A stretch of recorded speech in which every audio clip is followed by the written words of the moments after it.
अंग्रेजों का भारत में आगमन और शासन की कहानी। 1600 ईस्ट इंडिया कंपनी की स्थापना। ईस्ट इंडिया कंपनी की स्थापना 1600 ईस्वी में इंग्लैंड की महारानी एलिजाबेथ प्रथम द्वारा एक शाही फरमान रॉयल चार्टर के माध्यम से की गई थी। इस कंपनी को भारत सहित पूर्वी देशों में व्यापार का विशेष अधिकार दिया गया। 1608 भारत में पहला आगमन। ईस्ट इंडिया कंपनी का पहला जहाज 1608 में सूरत के बंदरगाह पर आया। यहीं से अंग्रेजों का भारत में प्रवेश शुरू हुआ। 1612 सूरत में व्यापारिक केंद्र की स्थापना। कंपनी ने सूरत में अपना पहला व्यापारिक केंद्र फैक्ट्री स्थापित किया।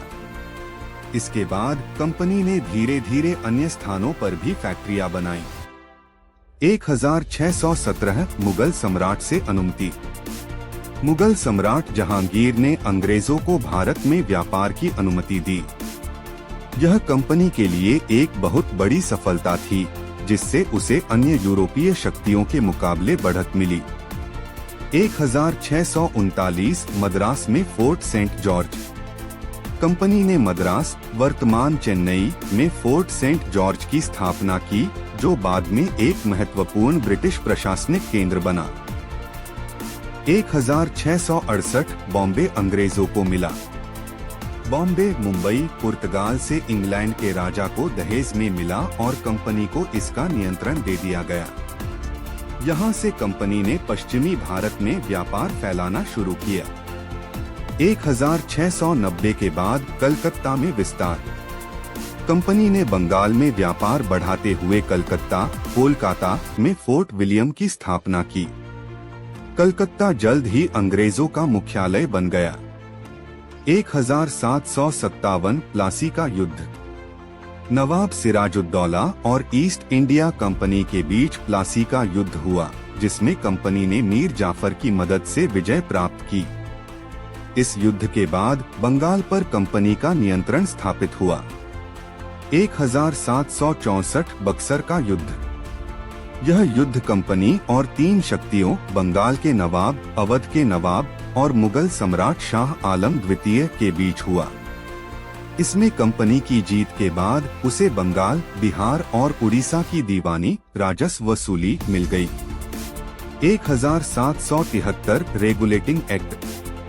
ब्रिटिश संसद ने रेगुलेटिंग एक्ट पारित किया और कंपनी के शासन को नियंत्रित करने के लिए गवर्नर जनरल का पद बनाया गया। वॉरेन हेस्टिंग्स पहले गवर्नर जनरल बने। 1857 सिपाही विद्रोह।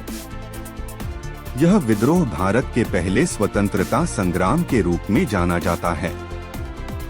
कई भारतीय सिपाहियों और रियासतों ने कंपनी के खिलाफ बगावत की, लेकिन अंततः इसे दबा दिया गया। 1858 कंपनी भंग और ब्रिटिश सरकार का सीधा शासन। सिपाही विद्रोह के बाद ब्रिटिश संसद ने कंपनी को भंग कर दिया और भारत सीधे ब्रिटिश क्राउन महारानी विक्टोरिया के अधीन आ गया। भारत अब एक ब्रिटिश कॉलोनी बन गया। 1858 से 1947 औपनिवेशिक शासन। अगले लगभग 90 वर्षों तक भारत ब्रिटिश शासन के अधीन रहा। इस दौरान भारतीय समाज, शिक्षा, प्रशासन और रेलवे आदि में कई परिवर्तन हुए, लेकिन साथ ही अंग्रेजों ने भारत की संपत्ति का शोषण भी किया। 1947 भारत को स्वतंत्रता।